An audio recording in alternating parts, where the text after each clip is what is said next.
ओम नमो भगवते वासुदेवाय नमः। आप सभी का हमारे YouTube चैनल अमृत ज्ञान गंगा पर स्वागत है। आज आप अधिक मास या पुरुषोत्तम मास के महात्म्य का 17वां अध्याय सुनेंगे। अधिक मास या पुरुषोत्तम मास महात्म्य कथा के पिछले भाग में हमने जाना कि सुंदर पुत्र का वरदान दे दिया। वरदान देते हुए गरुड़ जी ने ब्राह्मण श्रेष्ठ से कहा, हे द्विज श्रेष्ठ, जैसा कि हरि भगवान ने कहा है कि तुम्हारे भाग्य में 7 जन्म तक पुत्र का सुख नहीं है, वह बिल्कुल सत्य है। लेकिन फिर भी स्वामी की कृपा से और उनकी आज्ञा पाकर मैं तुमको पुत्र दूंगा। हमारे अंश से तुमको पुत्र होगा, किंतु उस पुत्र से होने वाला दुख तुम दोनों को अवश्य होगा। हरि भगवान की ही कृपा से मैंने तुमको पुत्र दिया है। अब तुम मन में श्रीहरि को धारण कर सुख पूर्वक विचारों और उदासीन भाव से संसार के सुखों को भोगो।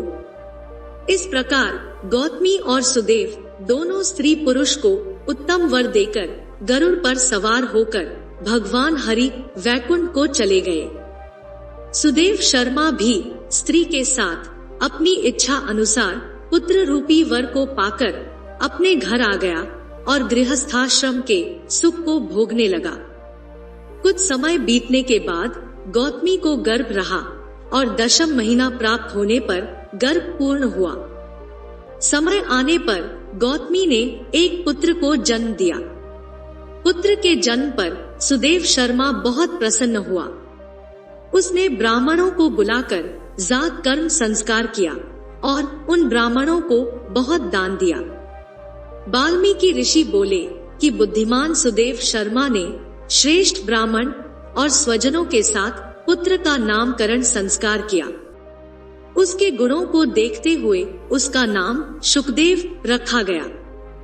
माता पिता के मन को आनंद देने वाला वह पुत्र शुक्ल पक्ष के चंद्रमा के समान बढ़ने लगा।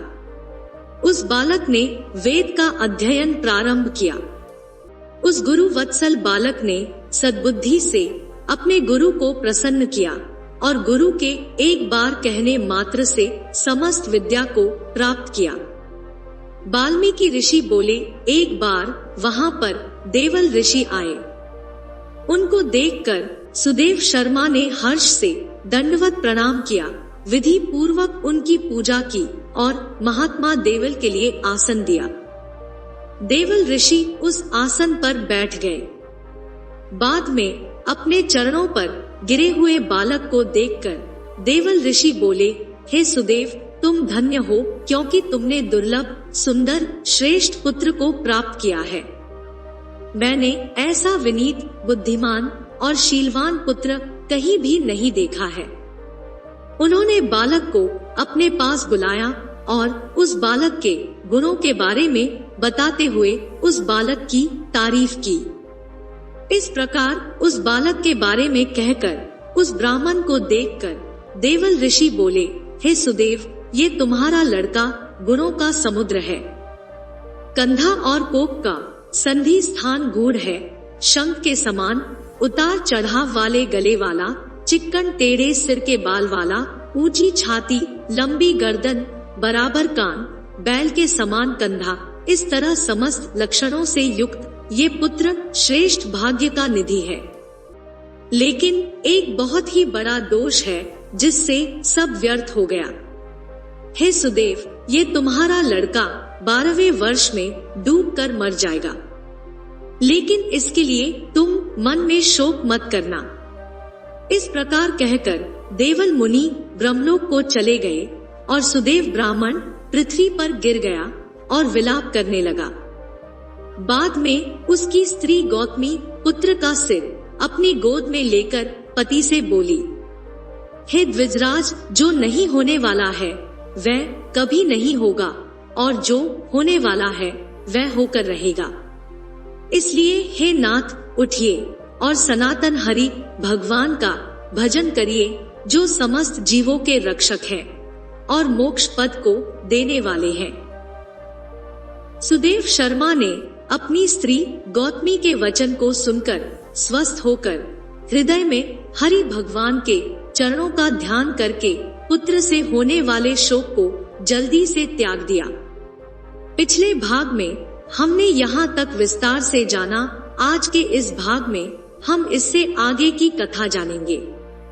पुरुषोत्तम मास महात्म्य के अन्य अध्यायों को विस्तार से सुनने के लिए आप इस वीडियो के डिस्क्रिप्शन में दिए गए लिंक पर क्लिक कर सकते हैं। तो चलिए शुरू करते हैं आज की प्रस्तुति। पुरुषोत्तम मास महात्म्य कथा, अध्याय 17। नारद जी बोले, हे कृपा के सिंधु, उसके बाद जागृत अवस्था को प्राप्त उस राजा दृढ़धनवा का क्या हुआ, सो मुझसे कहिए, जिसके सुनने से पापों का नाश कहा गया है।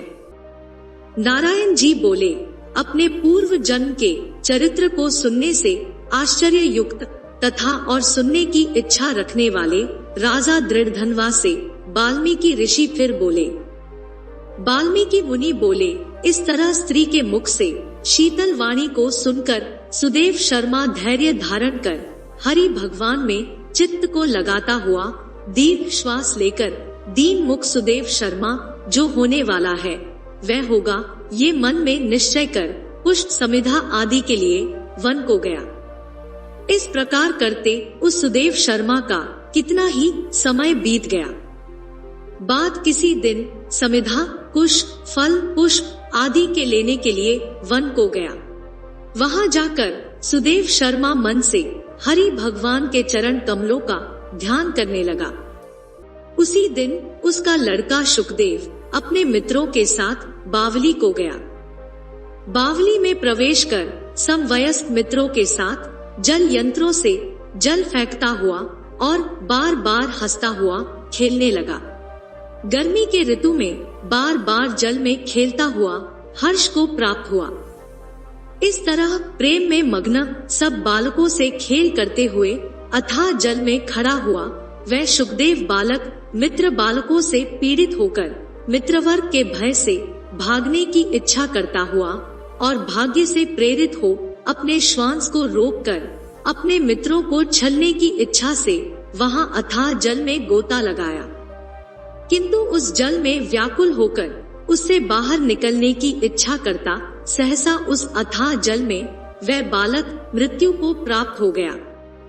जल से निकलते हुए बालक को न देखकर वे सब समवयस्क मित्र बालक चकित होकर हाहाकार करते हुए बहुत जोर से दौड़े और अत्यंत शोक से ग्रस्त वे बालक उसकी माता गौतमी से जाकर बोले।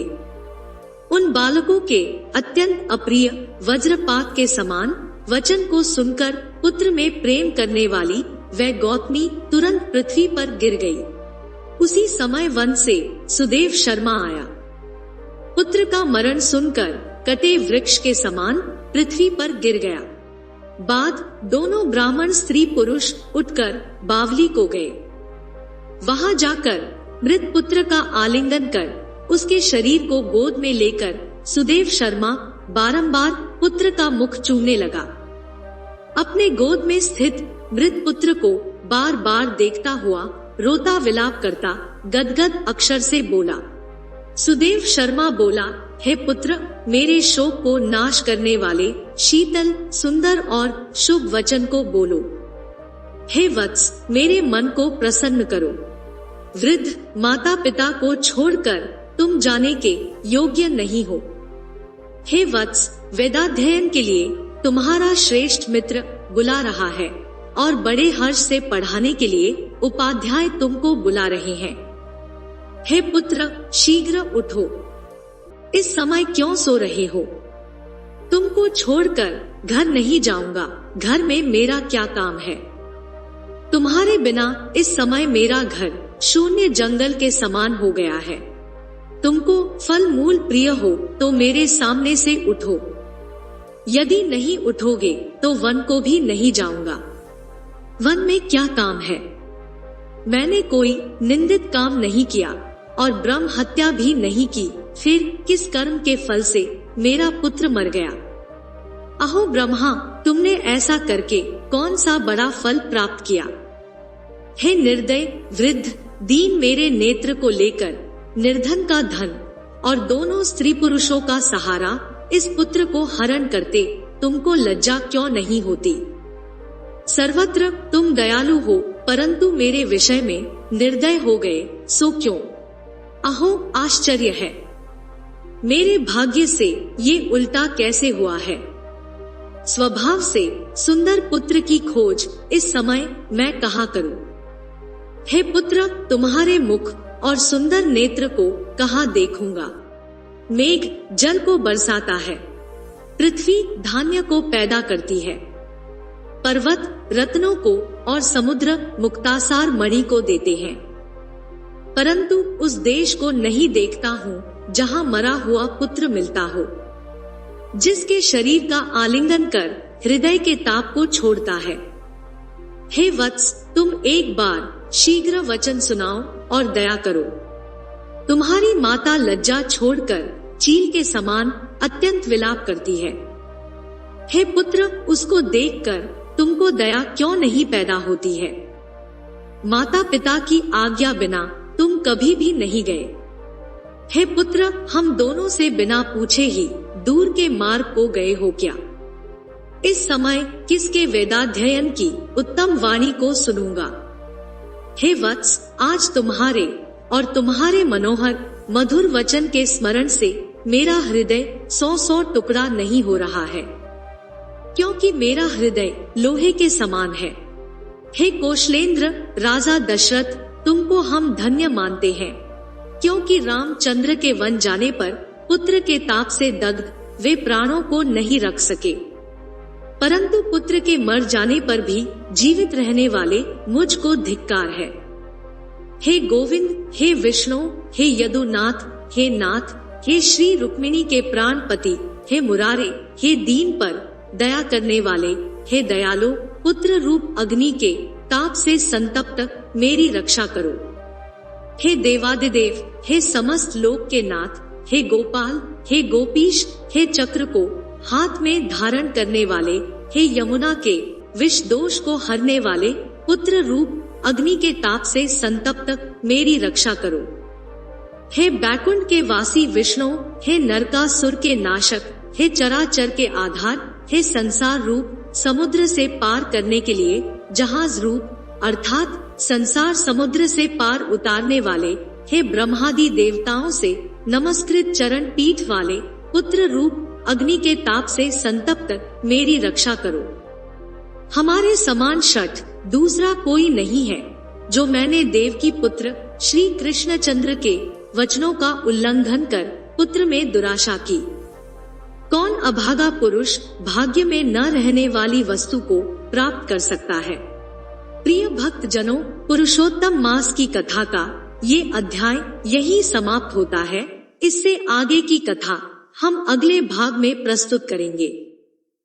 आशा करते हैं आपको हमारी यह प्रस्तुति पसंद आई होगी। आपको हमारी यह प्रस्तुति कैसी लगी कमेंट करके जरूर बताएं। आपको हमारी यह प्रस्तुति पसंद आई हो तो वीडियो को लाइक करें, चैनल को सब्सक्राइब करें। वीडियो को अंत तक देखने के लिए आपका बहुत बहुत धन्यवाद।